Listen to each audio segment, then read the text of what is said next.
जब जजेस को रिटायरमेंट के बाद बड़ी कुर्सियां दी जाती हैं, उन्हें गवर्नर बनाया जाता है, बड़े बड़े आयोगों का चेयरमैन अध्यक्ष बनाया जाता है, कैबिनेट मंत्री का दर्जा दिया जाता है, राजा महाराजा जैसी सुविधाएं जब जजेस को रिटायरमेंट के बाद मिलती हैं, तो ये संभव है। ये सवाल खड़ा होता है कि क्या उन जजेस ने पावर में रहते हुए, कुर्सी पे रहते हुए, न्यायाधीश का दायित्व निभाते हुए सरकारों को कोई फ़ायदा पहुंचाया था, सरकारों के पक्ष में कोई फ़ैसला किया था, किसी बड़े नेता के पक्ष में कोई फ़ैसला किया था, और शायद इसीलिए रिटायरमेंट के बाद उस जज को उस फैसले का फ़ायदा मिला और एक बड़ी पोस्टिंग मिली। सुप्रीम कोर्ट के पूर्व जज जस्टिस सैयद अब्दुल नज़ीर, जिन्होंने राम मंदिर के पक्ष में फैसला सुनाया था, वो उस बेंच का हिस्सा थे, उस खंडपीठ का हिस्सा थे जिसने राम मंदिर के पक्ष में ऐतिहासिक फैसला सुनाया था। इतना ही नहीं, वो उस खंडपीठ का भी हिस्सा थे जिसने सरकार के नोटबंदी के फैसले को कानूनी रूप से जायज़ ठहराया था। वो उस खंडपीठ का भी हिस्सा थे जिसने ट्रिपल तलाक का फैसला सुनाया था, ट्रिपल तलाक को गैर कानूनी घोषित किया था, और वही फैसला सुनाया था जो केंद्र सरकार चाहती थी। इसके अलावा सुप्रीम कोर्ट के तमाम ऐसे बड़े फैसले जस्टिस अब्दुल नज़ीर ने किए थे जो विवादों में रहे, जिसको लेके तमाम चर्चाएं हुई और जिसको लेके देश में राजनीति भी हुई। और सुप्रीम कोर्ट से सेवानिवृत्त होने के बाद अब उन्हें केंद्र की सरकार ने आंध्र प्रदेश का गवर्नर बना दिया है। इसके पहले ये खबर जैसे ही सामने आई है, पूरे देश में कांग्रेस पार्टी के अलग अलग नेताओं ने इस पर विरोध जताया है,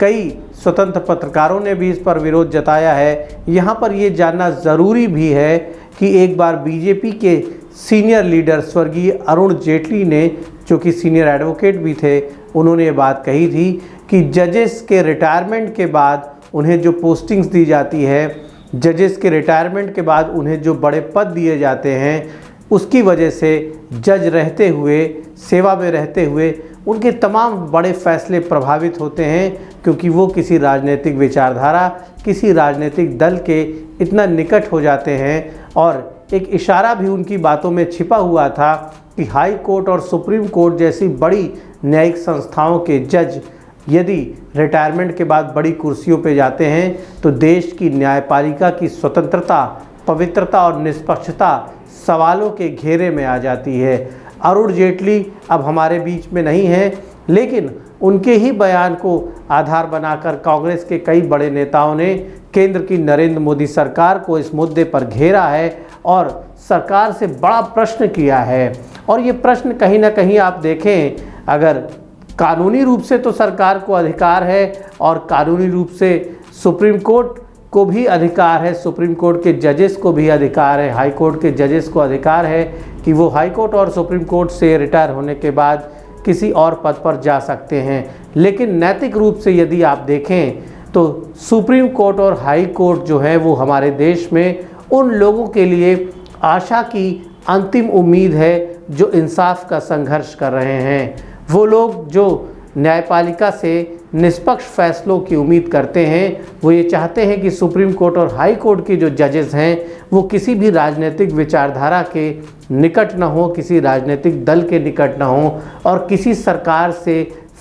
फ़ायदे की उम्मीद न करें, लाभ की उम्मीद न करें। लेकिन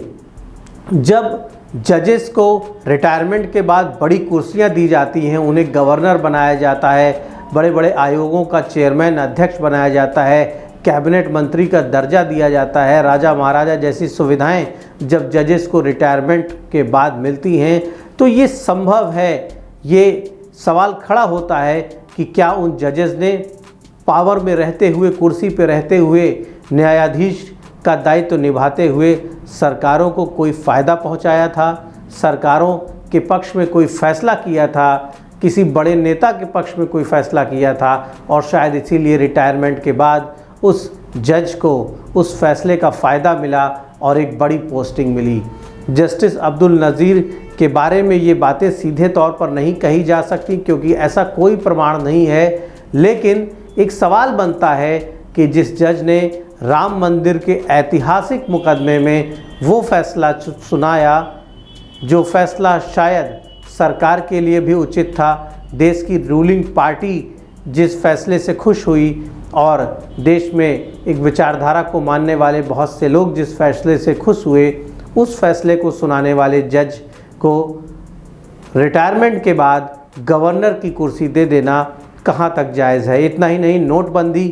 का फैसला जिस खंडपीठ ने सुनाया उसमें भी जस्टिस अब्दुल नज़ीर थे। ट्रिपल तलाक को गैर कानूनी घोषित करने का फैसला जिस खंडपीठ ने सुनाया उसमें भी थे, और तमाम सरकार से जुड़े हुए महत्वपूर्ण फैसले करने वाली सुप्रीम कोर्ट की खंडपीठ में जस्टिस अब्दुल नज़ीर ने काम किया था। अब वह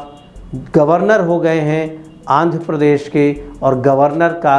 कितना बड़ा प्रोटोकॉल होता है, कितना बड़ी कुर्सी होती है, ये आप बेहतर जानते हैं। हालांकि इस तरह के आरोप कांग्रेस सरकार पर भी लगे हैं। कांग्रेस सरकार के बारे में भी कहा जाता है कि उन्होंने सुप्रीम कोर्ट और हाई कोर्ट के कई जजेस को रिटायरमेंट के बाद बड़े लाभ पहुंचाए, उन्हें आयोगों का चेयरमैन भी बनाया, राज्यों का गवर्नर भी बनाया। ऐसा पहली बार नहीं है। और इस तरह से अगर देखें कि नैतिकता के पैमाने पर ये फैसला जिस पर सवाल खड़े किए जा रहे हैं, ऐसे फैसले कांग्रेस सरकारों में भी कई बार हो चुके हैं। अब यहाँ पर सवाल कांग्रेस या बीजेपी का नहीं है, यहाँ पर सवाल है हमारे देश में संविधान की मंशा का, यहाँ पर सवाल है न्यायपालिका की निष्पक्षता का, नैतिकता का, और जिसको लेकर अरुण जेटली ने कई सालों पहले जब वो जीवित थे, सक्रिय थे राजनीति में, एक बड़ा मुद्दा उठाया था। गंभीरता से इस मुद्दे पर उन्होंने कहा था कि जजेस को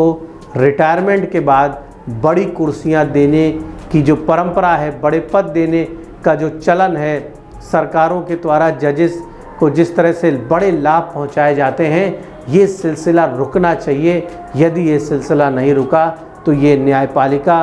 की निष्पक्षता को प्रभावित करेगा। और अब ये मामला जस्टिस सैयद अब्दुल नज़ीर के मामले में उनको गवर्नर की कुर्सी देने के बाद एक बार फिर से चर्चा में है। आप खुद फैसला करिए कि हाई कोर्ट और सुप्रीम कोर्ट के जजेस को क्या रिटायरमेंट के बाद ऐसी बड़ी कुर्सियां, ऐसे बड़े पद देने चाहिए? क्या उन्हें आयोगों का अध्यक्ष, चेयरमैन, कैबिनेट मंत्री का दर्जा देना चाहिए? क्या उन्हें राज्यों का गवर्नर बनाना चाहिए? कानून अपनी जगह है, लेकिन नैतिकता अपनी जगह है, मॉरल वैल्यूज़ अपनी जगह है। तो आप ज़रूर इस मुद्दे पर कमेंट में अपनी राय हमें बताइए।